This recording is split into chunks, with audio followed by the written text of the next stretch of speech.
Hey everybody, how you doing? And welcome to episode number 129 of the John Riley Project. It's Wednesday, April 23rd, and my guest today is Mike Ryan. How you doing, Mike? Hey, John, how's it going? Thanks for joining us. We've been on the podcast a number of times. Always love having you on board. Yep, I love being on board. Right on. So, yeah, I just thought we'd just have a little fun. You know, there's been a lot of news going on with the whole COVID situation, a lot of news items. I thought we could kind of hopscotch around the billboards here, see what's going on around town. But man, how are you doing these days? How's the family holding up? How's the shelter in place working out for the family? It's working out pretty good. We're doing the social distancing thing whenever we go out or whenever we do anything. The rare moments that we do go out, we don't go out anywhere as a family unless it's for a walk around the neighborhood. Sure. So my wife and daughter have been pretty much stuck in the house. My wife's working out of the home. And of course me, I'm in the grocery industry, so I'm an essential worker. So You're a hero. Well, yeah, I can never wear that badge. That goes to the first responders. I'm just doing my part to help the community. So here, give me some insight on what's going on in the grocery industry, because the last time you were on the podcast, we talked a little bit about all of the craziness about toilet paper and all these other goods. You were on vacation at the time. Then you came back to work. What has it been like in the grocery industry for you? What are the customers like? What are the inventories like? What are you experiencing in the store? So customers have been pretty good. Mm-hmm. And most of them that come in now wear masks. I think eventually it's going to be mandatory for everybody to wear them. Mm-hmm. We wear face coverings. Could be a scarf, could be a mask. Whatever we can put on our faces, we're required to wear them. Mm-hmm. We're also required, social distancing. We expect that from our customers. So, just to put the word out there for anybody who's listening later on, our customers, please practice social distancing with the workers. Our lives are our lives matter as well, and we're trying to be safe, and we're trying to make sure that we take care of our customers. So that being said, it hasn't been easy to wear a mask for 8 hours a day. Yeah, is ridiculous. I'll bet that's tough. Yeah. It's hard because you're trying to work physically and you're trying to breathe through this piece of cloth, and you're getting a little bit of carbon backdraft at you. You know what I mean? So you're just you get winded, you get tired. It almost feels like you're on a tall mountain. You're like elevated.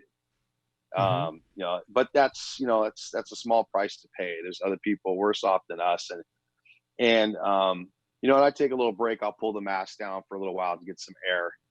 But yeah, it hasn't been easy for us, but we manage every day. We still have our service to provide. You touched on inventory, stock additions, any difficulties with groceries. Obviously, there's always going to be a little difficulty getting product in. Toilet paper, we're still not able to fill our shelves. We get whatever they send us. The guys order whatever they can get in. It was empty, completely empty today. Hardly any paper plates, no toilet paper, no towels. If you walk down the pasta aisle, there's no pasta, hardly any pasta. So pasta and toilet paper seem like the big hit, and bake items. People probably have never baked as much as they're baking right now. And even my wife's been doing a lot of baking. It's been great. She's learning all kinds of recipes and stuff like that. So as a retailer, we're doing well. I run the produce department. I manage the produce department, as you well know. And my department, for the most part, is holding its own. They have us on minimum orders. That way, the warehouses don't get inundated with so much product to be able to deliver out to the stores. The problem we were having was when it first went down, they didn't put any limitations. So I was on vacation, like you said. So my backup, my assistant, she was pounding in huge loads and bringing product in because the stuff was just going like gangbusters. People were in there shopping like crazy. I have to give her that lady deserves a medal. Without her, I wouldn't be as successful in that department as I am. Hmm. And she did a fantastic job keeping us afloat. And then they put minimum orders on it when I got back. Just before I got back, they put minimum orders, and that was a struggle because now you're having to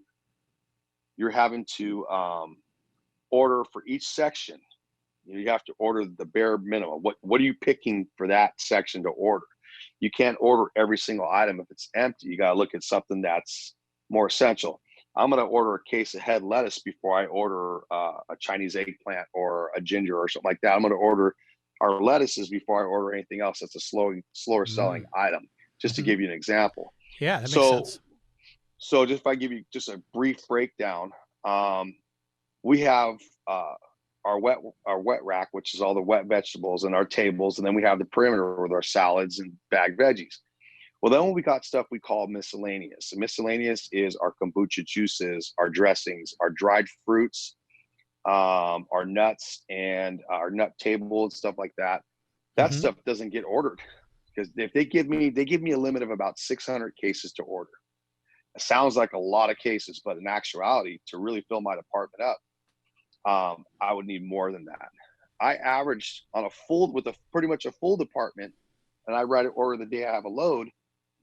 I average 650 to 700 cases, just to give you an example. So if they're giving me a minimum of 600, that means everything I have to order, I have to keep within that 600 minimum Wow. and or maximum, I should say, the limit. Right. Right. So Hmm. that means I'm at almost 600 pieces before I even get to the sales floor to order the miscellaneous.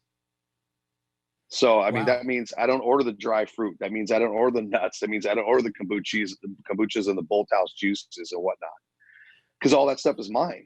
That's my department. Your Hmm. raisins, your peanuts, your snack tables, stuff like that. I mean, I have a big portfolio. So who Produce is isn't limiting just you? Is it the well, distributor that won't take the orders, or is your management yeah. limiting you on what you can So order? it's upper management.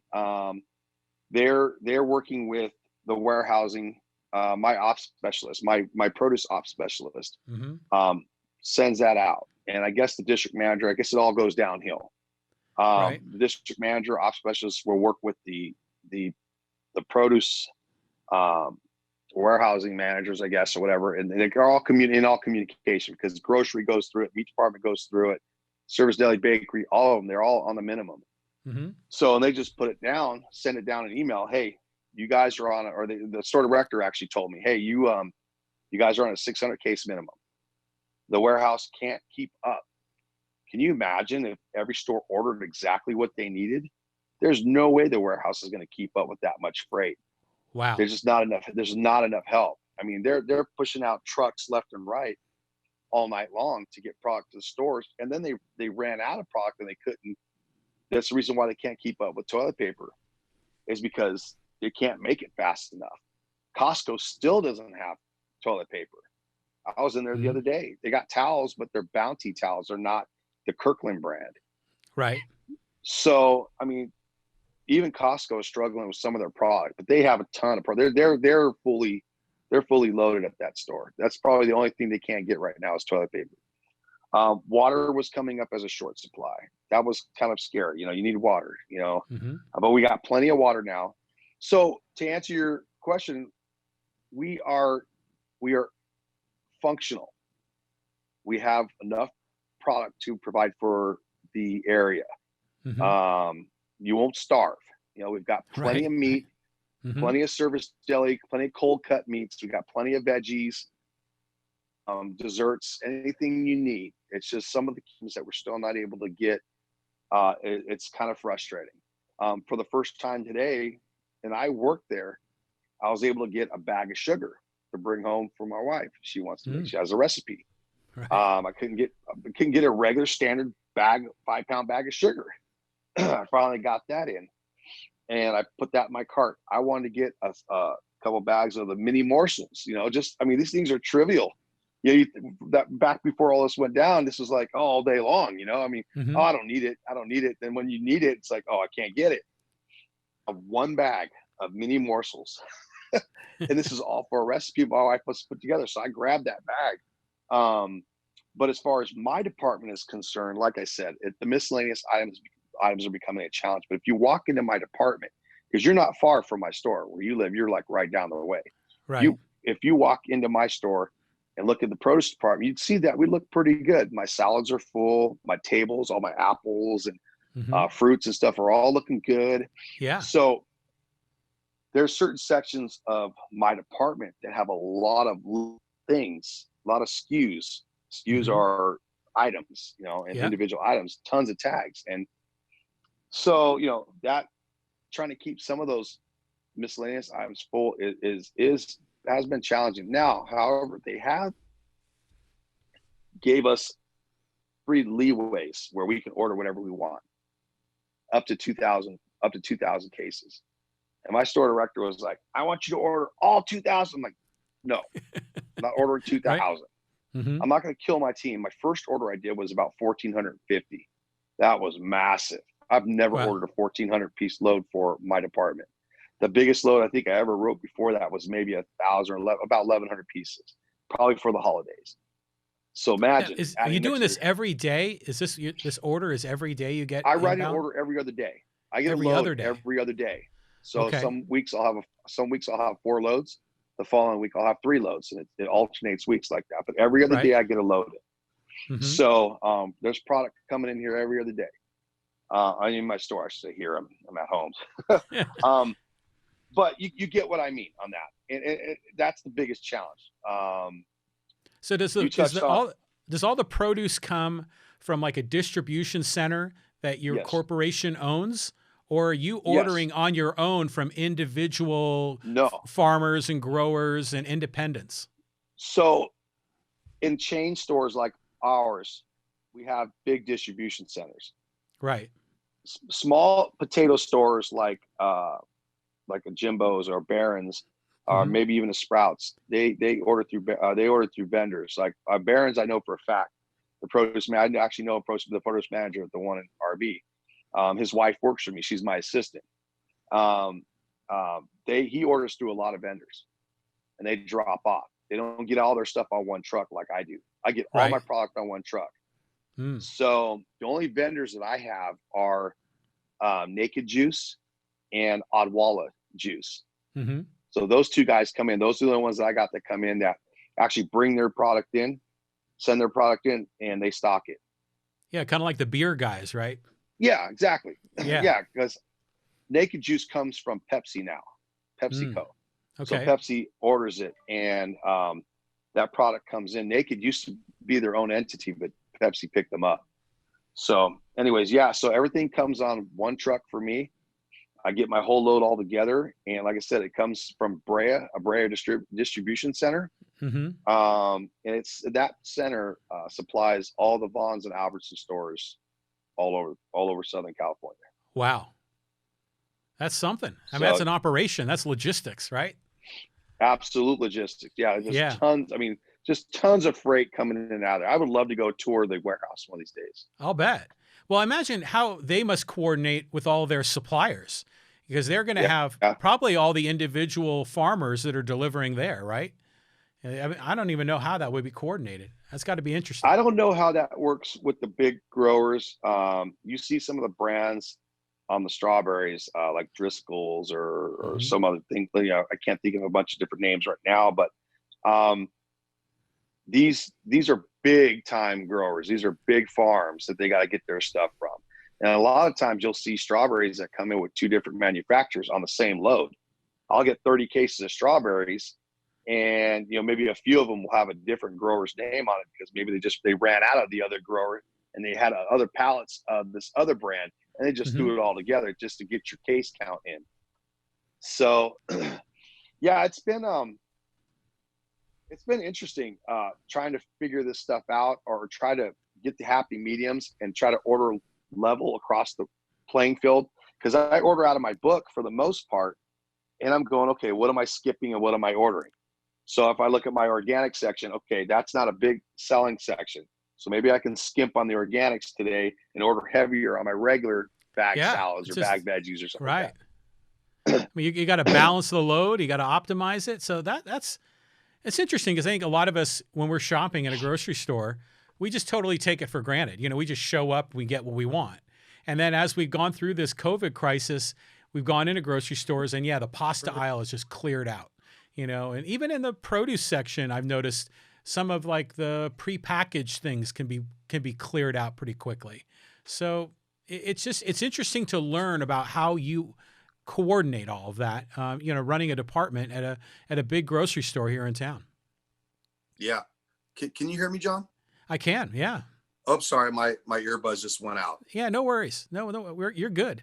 So the story that I had read in the news just recently is that now it was before it was toilet paper was the hot item. Now Right. it's hair coloring products that are just going off the shelves, you know? And in fact, they're like these drugstores were commenting, you know, like their CVS or Walgreens. That's the item that's being stolen the most is hair coloring products. Really? Yeah. Wow. So, I haven't heard that.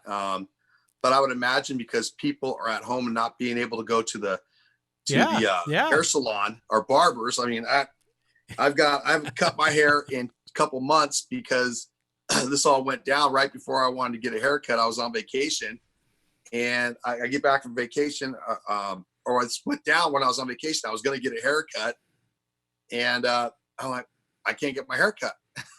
yeah. So luckily I wear a hat to work, but you know, if I have to grow my hair a little long, what's left of it, then that's what I'll have to do. But yeah, it's kind of funny when you start thinking about the things that if you really sit down and think about all the things you took for granted and start realizing you can't get those things or you can't do those things right now. Yeah. Yeah. It actually could overwhelm you if you let it. But you know, I don't think you should. You should just appreciate what you have right now and appreciate the fact that you can still go outside. You can still go for a walk around the neighborhood. You can still get in your car and go for a drive. You know, you just have to be real careful with that because supposedly they were supposed to pull you over if you weren't an essential worker and you're just driving around. You got to make sure you let them know, well, I'm going to get groceries or I'm doing this or doing that. You can't just be driving around all over the place. If you've noticed, like I've noticed recently, because I'm on the road every day, the streets have gotten busier. People are out driving again. It was quiet for a while. There was nothing there was not much on the freeway and the streets were empty. It was eerie. I get off work 3:00 and there'd be like one or two cars passing by and there was almost nothing. Now people are out and about. So I think people understand the concern, but people want to live too. You're not going to be able to keep people cooped up. So I'm okay. Hey man, I'm okay with that. Just cover yourself up when you're around people, and that's fine. Right. Well, especially if they're coming into your store, you know, is people can still have a sense of independence as long as they're respectful to the people around them. You know, that we're aware of what's, you know, things to, you know, wear a mask, social distance, don't go out if you don't need to. But yeah, we're getting a sense of feeling cooped up. And I think you're starting to see people act out as a result of it. I agree. And, you know, being the type of, I want to say community, but I want to cover a broader base. My vocabulary is a little bit limited, but, you know, being the people that we are in our country anyways, we're very social. And we tend to like to have lots of gatherings. We like to be around people for the most part.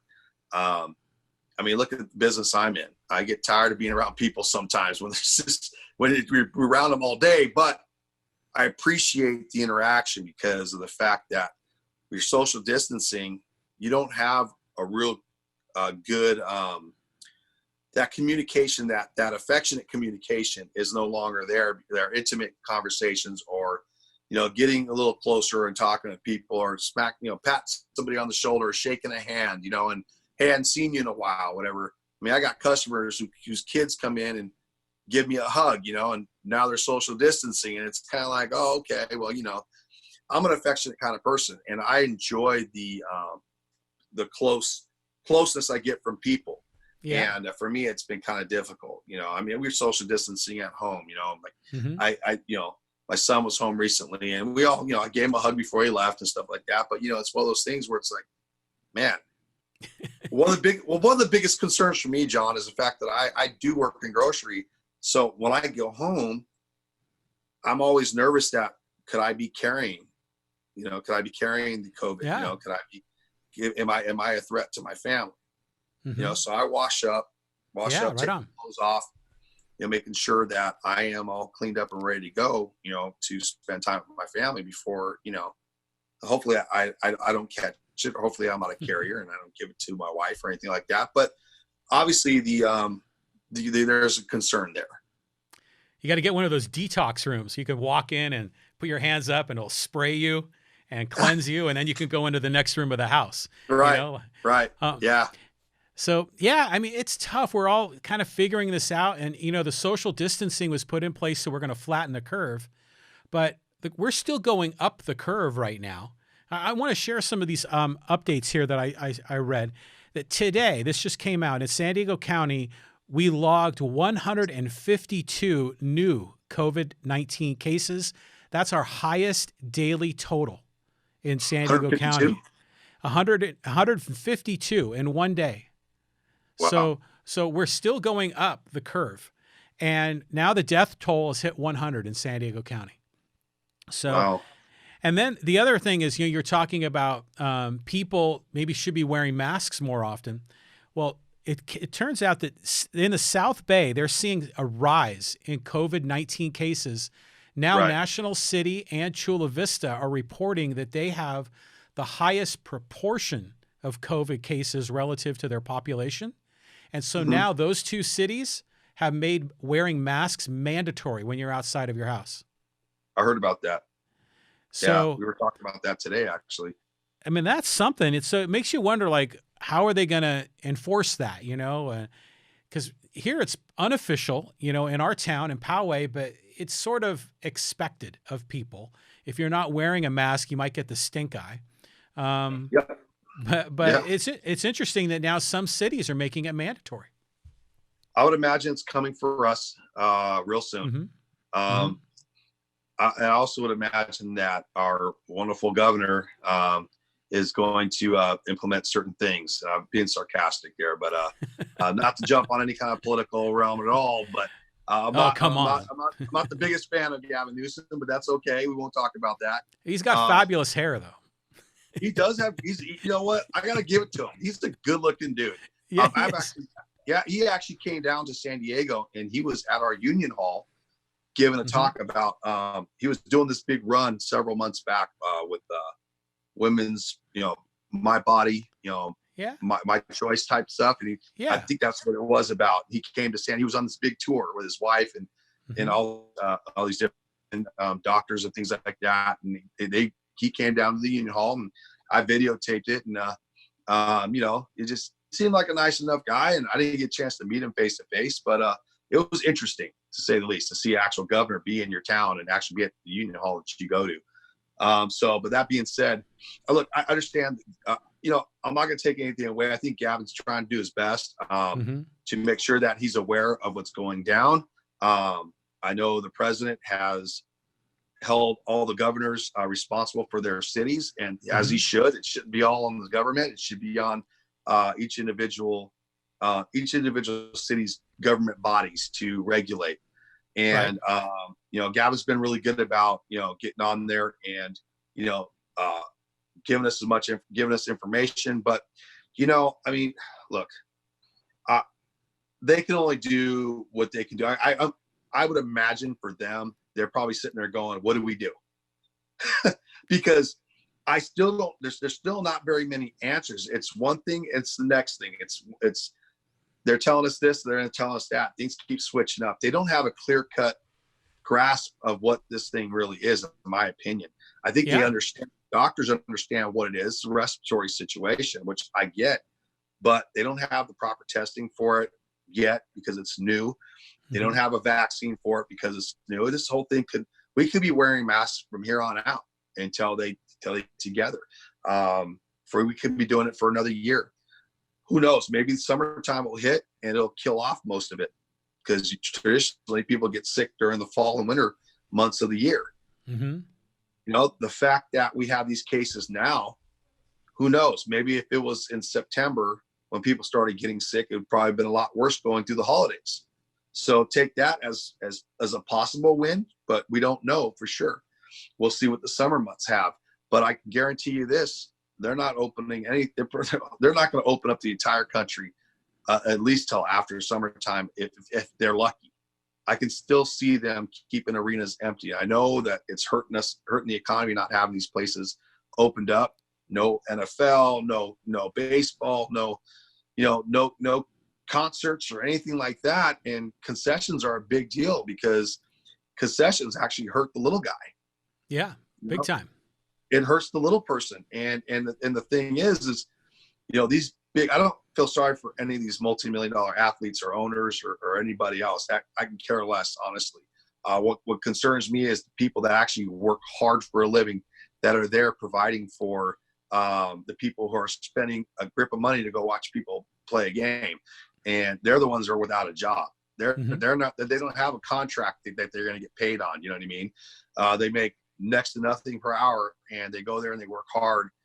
And so, not to get on a soapbox, but the thing about it is this thing really affects the blue collar worker the most. Oh yeah, for sure. I'm not saying that, the white collar workers are less important. I'm just saying that blue collar workers usually live paycheck to paycheck. And, the little unemployment money they're going to get could be close to what they were making before. And that's great. I understand Gavin Newsom added an extra $600 to that, like stimulus, which I totally dig. Every week. I think that's awesome. That's one of the things I was real proud to hear about. And I don't know how long that's going to be, though. Is it going to be for a month, 6 months, a year, until this thing ends? I mean, where's that money coming from? Well, some people are going to end up making more with the federal and the state stimulus money than they were when they had their hourly gig. Over $1,000 a week. Yeah. So, for some people, this is actually a sweet deal, but like, how long will it last? When we don't know. And I think they're kind of playing this out. This is unprecedented. I'm of the belief that, Georgia's starting to open up. We're getting some pressure here in California to open up. We could talk about some of that, some of the protests and the parks and everything. Yep. But I think California is going to be one of the last ones to open up, because this is a more progressive state. This is a state that's really kind of trying to prove that they're not going to take unnecessary risk. And I think Newsom is probably going to run for president in 24 or in 2028. And so I think there's a lot of different angles to this, but the end result is I think we're going to be one of the last states to come out of it. That's my opinion. So I don't know. I can't predict that, but you may have hit the nail on the head, but we'll see what happens with that. I do like some of the things that Gavin is doing. It's really important that he gets behind his state, because I know he and Trump didn't really see eye to eye on a lot of things, and Trump really beat him up over the fires. And you know what? Listen, I mean, the thing is you start seeing that people are losing their jobs, and they're sending stimulus money to these people. I'm like, okay, well, if you're able to send the stimulus money to these people to keep them afloat so they can pay bills and whatnot, where was all this extra money when these firefighters need the help to battle these fires? It always seems to come up to resources. We don't have the resources. We don't have the bodies. We don't have this or that. There's a lot of people that were devastated with all these fires and things like that. I mean, let alone this disease, this pandemic thing we're dealing with right now, this COVID thing. It's like, and all of a sudden, this money's coming up from somewhere. I mean, it's going to come back and bite us somewhere on the back end somehow. And that's it'll lead to inflation for sure. Like we're not inflated enough. Yeah, but it will. It's going to devalue the dollar at some point. And right. It's funny because a lot of these other politicians are pushing things like single payer health care and canceling student debt. Those are like the popular things on the campaign trail. It's always like, how are you going to pay for it, right? Which is a great question, a fair question. But now no one cares how you're going to pay for it. They're just cranking out the money. And I guess we're going to pass that buck to our kids and grandchildren to deal with it. And it's kind of a shame, but kind of wonder, what are the other ways out of this? Such an amazing state that we live in, John. And I just feel that in a lot of ways, there's a lot of people that I speak to, average Joes, that are pretty intelligent people, that I would pick to run this state over some of the politicians that we got that are running it now, but Yeah. it's, look, I like I said, I don't really want to go in the political realm. I'm not that educated in that. I would just be acting off of feeling and not facts. And that's not what gets things done. Facts are the answers, and facts are what tell the truths. And, I can't tell you if Gavin's doing a fantastic job or he's not. I know he's been on the camera a lot communicating with what they're planning on doing. Mm-hmm. My concern is safety.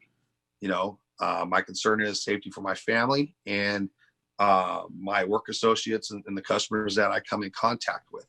That's all I care about. And I know our union has been really a big advocate behind getting us the safety that we need. My store director in general was one of the front runners to go get us masks at the very beginning. The little surgical masks that just go behind the ear right here, those little blue ones or whatever. Mm-hmm. He went out and got us a bunch of those, but those are running low. So I think it was the union or somebody who brought in some masks for us, and they're washable. So we're able to use those. I just got them today. Everybody got 2. And so I'm able to wash those, but I had ordered some anyways. But so my biggest concern going forward is, as just your average Joe, I want to be kept informed. And I know they've been doing that a lot lately on the news. The mayor of San Diego, Faulkner. Kevin Faulkner. Yeah. He's been working with our union president. Matter of fact, I videotaped our union president with the mayor and coming up with plans on how they're, what they want to do and how they want to take care of things. And it was a very good meeting. You really hope inside, in your heart, that they're actually, really doing, they're actually really trying to do all the right things. But at the end of the day, I'm not going to rely on a politician to take care of me. I have to use this up here. There's not a lot left. Yeah. Not a lot left up there, but I have to use my own brain and my own common sense to, come up with my own safety strategies and how we're going to go about doing it. And basically it's hand washing your clothes, sanitizing. If you don't have soap, sanitize, you got to do it throughout the day. Wear your mask, wear your face covering.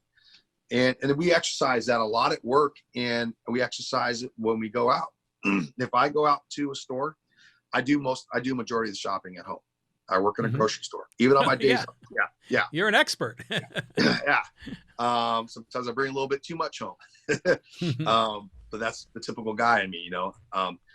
When I hit the Costco up, I'll go stand in that line because I'd rather me do it than my wife or my daughter do it. You know what I mean? And my son like I said before, my son just left recently to go back up to school. Well, go back up to San Francisco where he does go to school, but he went back home up there, and of course I worry about him. So my wife sent him home with a bunch of the masks that she ordered and trying to keep him safe. And it's going to be hard because we're doing our part, and we just want everybody else to do theirs. And it's difficult because people can only do something for so long before they start to rebel, which I know you want to kind of talk about that. About the protesting and things like that we've seen recently on TV. They're protesting downtown, I think it was, and other parts of the state. I guess they're tired of being cooped up. Yeah, and I don't know. There's mixed feelings on social media. But let's put it that way. Totally. Yeah, there's legitimate points on both sides. Well, absolutely. I mean, you're not only putting yourself at risk out there by doing that. And I get it's your right to protest. It's your right. You have a voice. It's your right to do that. Mm-hmm. You're not on anybody's clock. Okay. You're not at work protesting. You're not on anybody's clock. You have every right as an American to speak your mind. Right. But at what cost? Are you willing to put yourself at risk to, get yourself sick or or somebody in your family sick or somebody around you sick because you want to make a stand. I get it. Some of them aren't wearing face protection when they're down there doing it either. You know, they're just, I'm going to do my thing. I'm going to go down there and I'm going to protest. And, you know, it's like all those kids did in Florida. You know, they went and partied. It was spring break. We're going to get one last party in before we have to quarantine. And from what I understand, memory serves me right, some of them did get sick. Oh, yeah. But, you know, you're talking about thousands and thousands of kids. What do you know? What do you expect? Well, I think it's one thing to say that we have the right to protest.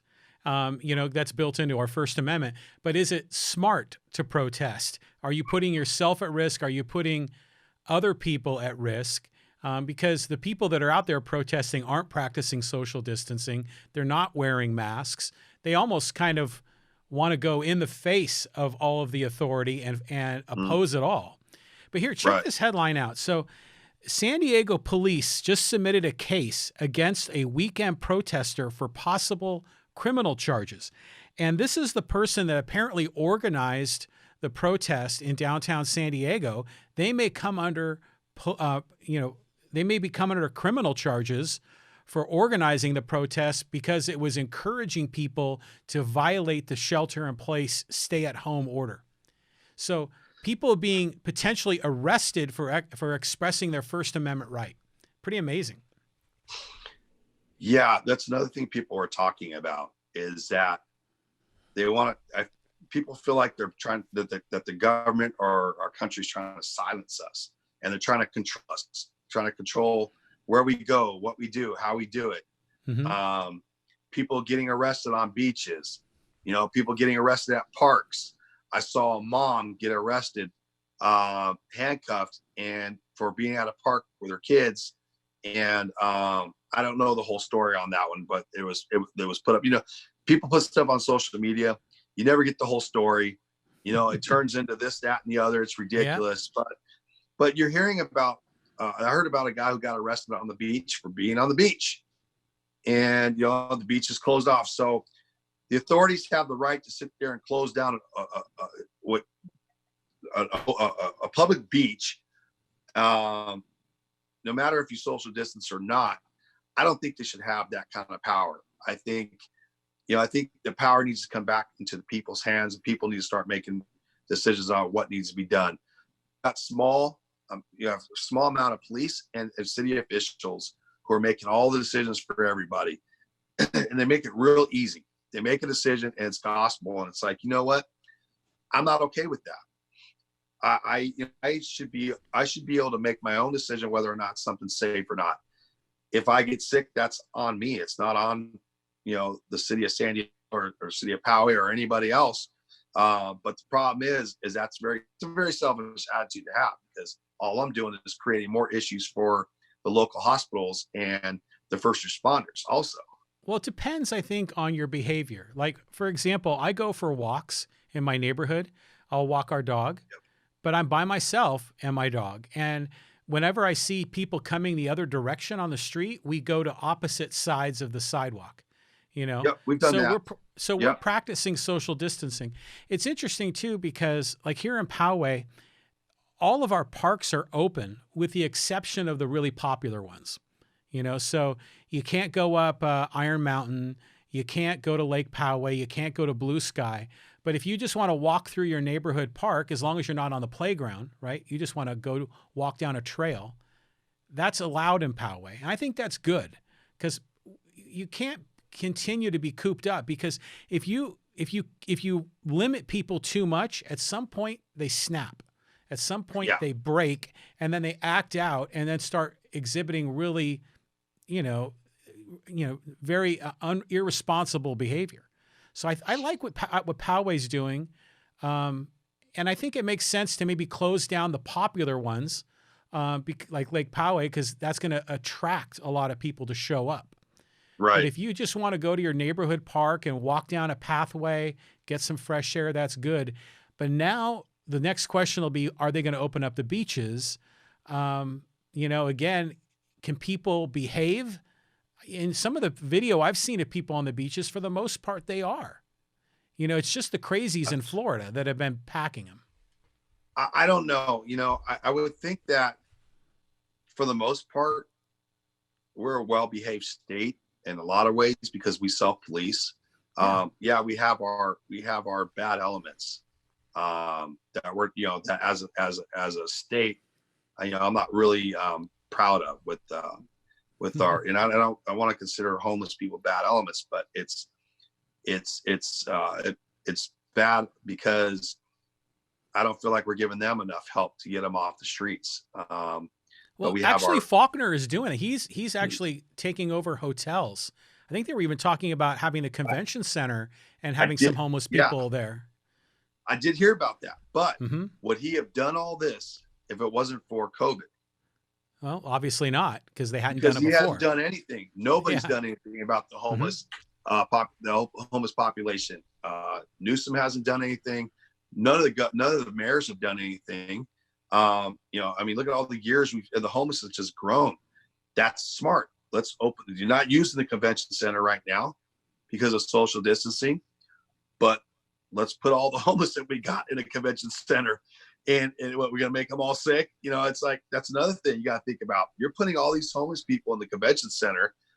Are you going to make them practice social distancing? How are they all mentally? Are they even compatible? Can they even understand what you're telling them to do? It's one of those things where I get it. That's a great thing to do. Get them off the streets. We need to get people off the streets so we can get this thing over with. But what you're asking to put a lot of criminals in a place. Some of them are, let me rephrase that. Some of the homeless people have criminal backgrounds. Some of these people are not mentally stable. And some of these people are sick with other things, drug problems, alcoholism, whatever it is. Not to go on a big tangent about it, but there are some concerns there when you're putting them in a place like that. How do you what's the word I'm looking for? I mean, it's like, how do you separate everybody? How do you separate the good from the bad, the sick from the healthy? Yeah. You know what I mean? It's a hard thing to do. And they're experiencing this in the prisons. They're starting to let some people out of the prisons, but I think they're going to actually have them go home and maybe house arrest, maybe with those ankle bracelets, and they can be monitored. That's my assumption of what's happening. For the less violent criminals that are just in jail for, I don't know, theft or I don't know, whatever it is. For the non-violent crimes, for sure. Non-violent crimes. Yeah. There's no reason why they should be, in prison to begin with. I mean, yeah, you do something wrong. I get it, man. You do need to do your time. You did something wrong. But if they're not a violent criminal, like you just said, put an ankle bracelet on, which brings me back to the whole, we were talking about being cooped up and people, okay, I was about to mention that. What about, put yourself in somebody who's been a prisoner for 20 years. How do they deal with it? I mean, they're in a 6 by 6 cell or whatever it is, 6 by 5 or 4. I don't know. They're 6 by 6, I think it is. So they're in a small spot, 23 hours out of the day. Some of these violent criminals, and they're still people, regardless of what they did wrong. They're still human beings, even though they forfeited their right to be free. And we're complaining. We're in our nice houses. We're in a big house, and we're cooped up in a big house. And I can go out to my backyard and talk with you on the phone and enjoy the sun. And I'm worried about being cooped up in the house. Man, I don't care. I'm a homebody anyways. Just right. as long as they keep playing Netflix movies or and the TV shows are still coming on. I mean, I'm good.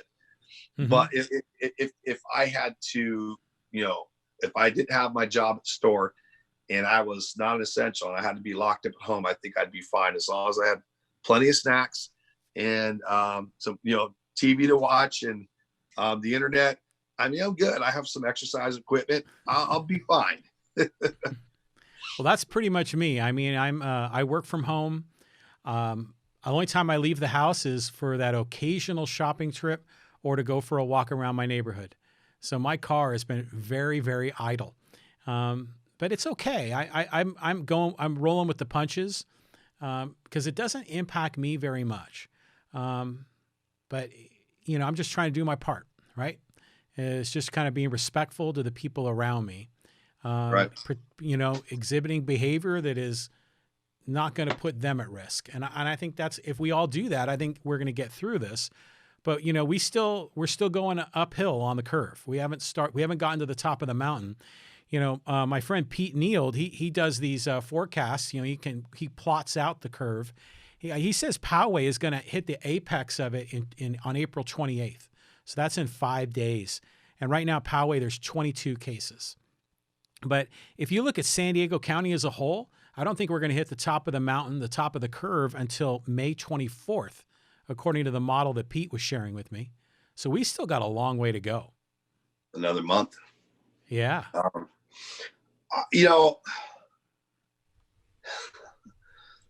I'm not really sure what to think of all this. I do know I was talking to a nurse, one of my daughter's friend's mothers. As you know, my wife's birthday was on Monday, so all my daughter's friends came over, and a couple of them brought their moms, because we're all, we were like, like you, we're all kind of friends and stuff. And one of the moms was a nurse, and we were talking about it, and she was just basically telling me how it was. She says, we haven't seen anything like this. She's been a nurse for many years. She's actually pretty much retired because she had an injury, which, she just couldn't do things that she needed to do anymore. And they actually were trying to call her back. She hasn't been a nurse in a while, but they want her back because they need the help so bad. So anyways, what my point I was going to get to was, she was very adamant about the social distancing and protecting yourself, because you can be the healthiest person in the world, still get COVID and die from it. Or you can be someone that you would think would get it and die from it and be fine. Or you can just be a carrier. She said, this, we have never seen anything like this. So this is something that you have to really take seriously. And we were kind of talking about it. And after I had a conversation with her, I'm thinking to myself, wow, this is okay. I mean, I took it seriously from the beginning, but the more I understand what it is, and the more I see what's happening to our communities with it, and I know somebody personally who got it, wow.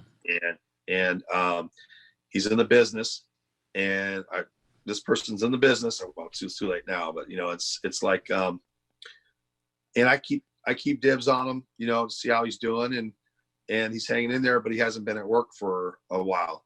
He's trying to get over it. And just in all fairness, this person never came out and told me that they actually had it, but that the conversation went like this, you don't want to get this thing. Yeah. So evidently it was on the news, because our store was plastered all over the place. It went on social media. They even name dropped this individual, which really pissed me off. And it pissed off the union president. I actually talked to the union president on the phone. We have a pretty decent relationship. We talk a lot, even at the meetings. And he called me on the phone. We were talking, and he told me to tell this individual, if you need anything, give him my number. He can call me anytime. And so my union president has been very proactive. Yeah. He cares about the people, the members and things like that. And they're doing the best they can on their part. But so, and this person is at least in their late 50s. Right. Been in the business a long time. I think he's got a family of 5 or 6. I think he's got 5 daughters, his wife and him or whatever. And it's ridiculous. The fact that, and they're on a single income. So when you start thinking about stuff like that, you really, and we're around so many people, you really have to take it seriously, especially if you know somebody. And people have asked me, do you know anybody? Do you know anybody that's got it? Well, actually, I do. Not in my personal, but this person works at the store, and they got it. Luckily, it's kind of funny that we don't have a ton of cases in the business. With all the people that come in our stores, we probably see between 2,500 and 3,000 people a day. Really? Yeah. they have a customer count. Some people are repeat offenders. They'll come in a couple times, you know, but I've done that before. yeah, and that's totally fine. We welcome your business. You get home and you realize you forgot something. And yeah, you definitely might want to go back Yeah. and get that, or else you'll get the eye all night long, depending on what it is, especially if it's for a recipe and you forgot. You need to specifically pick that part of it up. Like a 5-pound bag of sugar. Yeah, if you can get it. But yeah, so you know what? Look, take this as serious as it needs to be. Yeah. People are dying from it. People are getting sick from it. Oh, you know, more people died from the flu last year around this time and this amount of time, you know, yada, yada, yada. Look, man, you know, we understand the flu. We have an understanding of how it works. You get a different type of flu every year. It changes up a little bit, but it boils down to the same thing. You're sick. Yeah. You do everything you're supposed to do when you got the flu.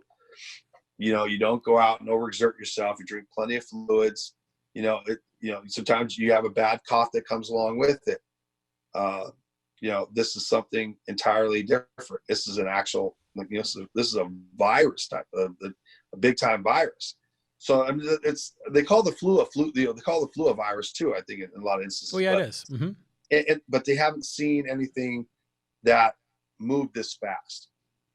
You know what I mean? That just I don't know how to put it into words, but I think you get what I'm talking about. Yeah, well, the number of people that one person can infect, the ratio of 1 to many, it's a greater ratio with COVID than it is with flu and other viruses. So yeah, right. It's very contagious.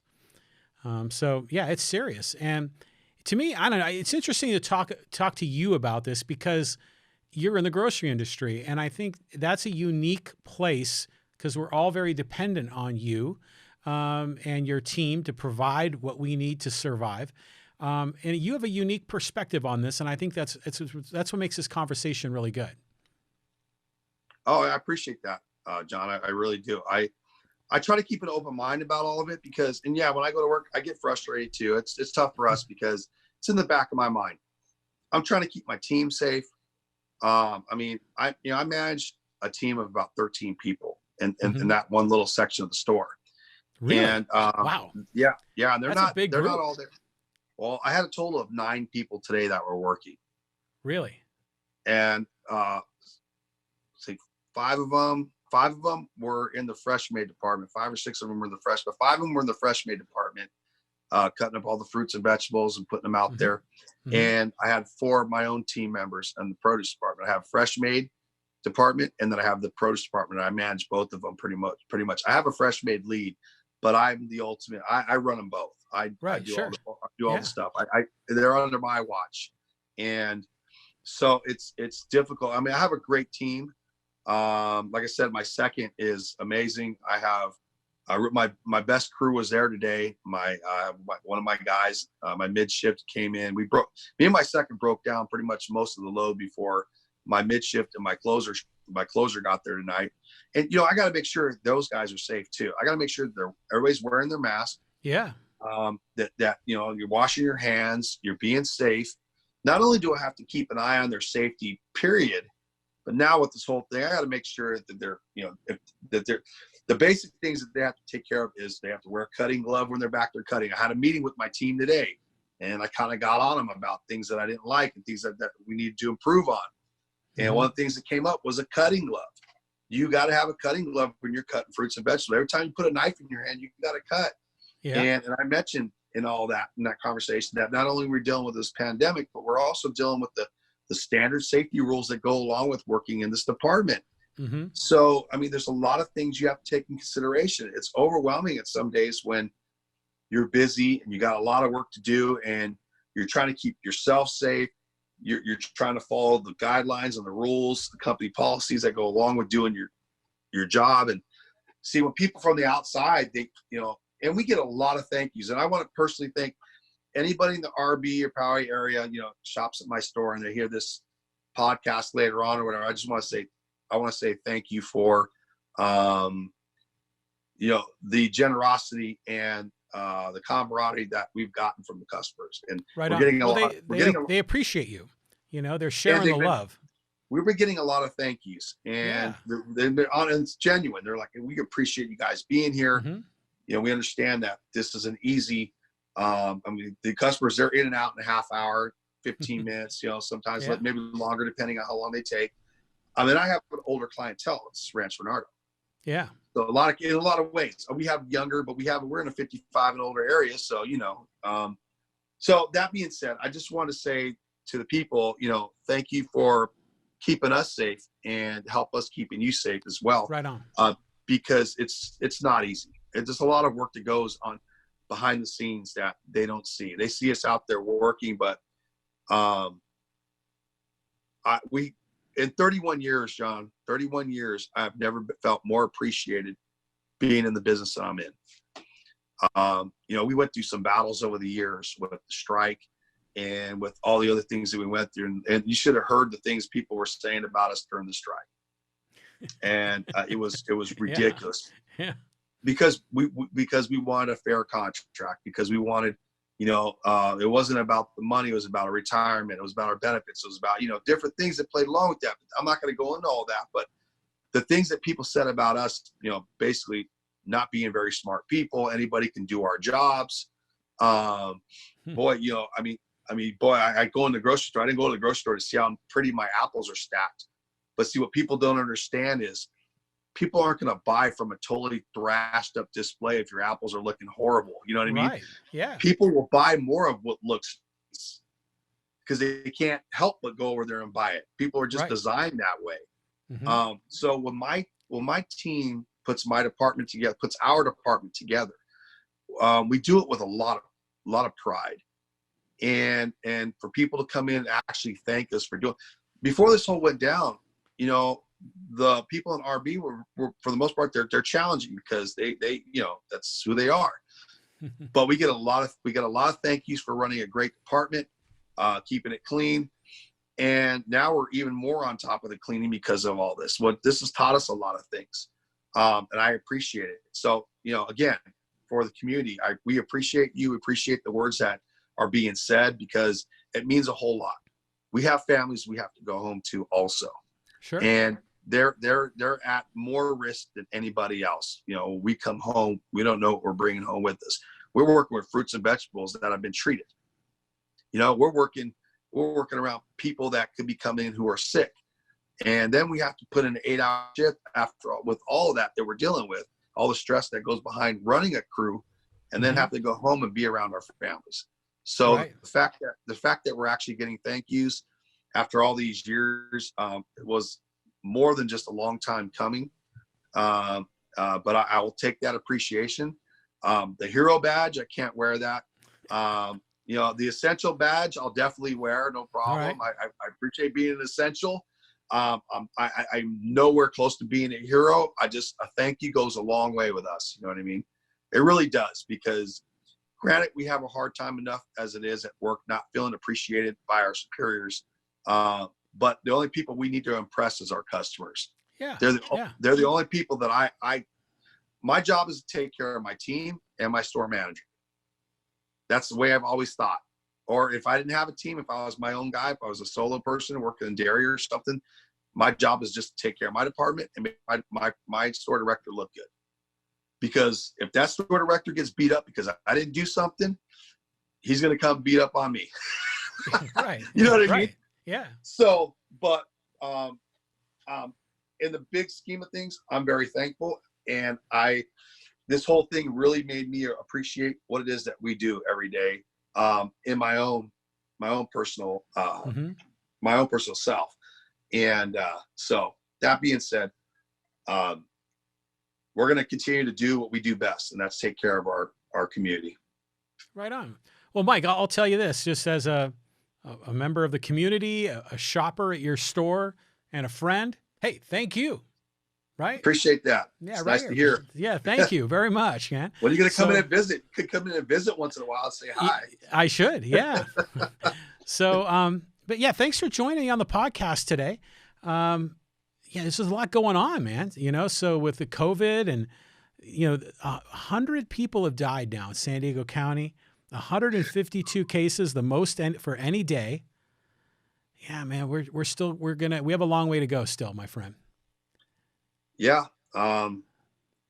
My ask is that everybody just try to do their part, do the best they can. I just don't think we're ready to open anything up quite yet. No, I agree. Well, someone's got to open up the hair salon for Gavin Newsom. I think he's got somebody on staff. Yeah, he must. That guy has never walked by a mirror he didn't love. Yeah. Hey, well, I think we're both just jealous. Okay. Yeah. I'll give him that much. Yeah. But we'll see how it all shakes out, man. I think we're going to learn a lot from what Georgia's going to do, because they're opening up, hair salons and tattoo parlors and everything. We're going to see what happens in Georgia. I think we're going to learn a little bit now in San Diego. Are they going to open up more parks? Are they going to open up more beaches? And we're all going to learn together, man. This is unprecedented what we're going through. It's unbelievable. You might have to call in reservations for the beach. I mean, really, you got to limit the amount of people that are there. And you might have to just start calling in for reservations, and they'll let a certain amount of people in each section of the beach, go there and enjoy themselves, Yeah. It may come down to that. Yeah. All right, Mike. Hey, man, thanks for joining us. Loving it. Yeah. What's the ND on your shirt mean? It's I think it was Neon Dash. Neon Dash. It's I wouldn't say it's a company. It's a thing that we did years ago. My wife and I and the kids, we went down to the stadium, and what they do is you run through an obstacle course. They throw global powder on you. Oh yeah, I've seen that. Yeah. It was basically a run walk for cancer. Oh, right on.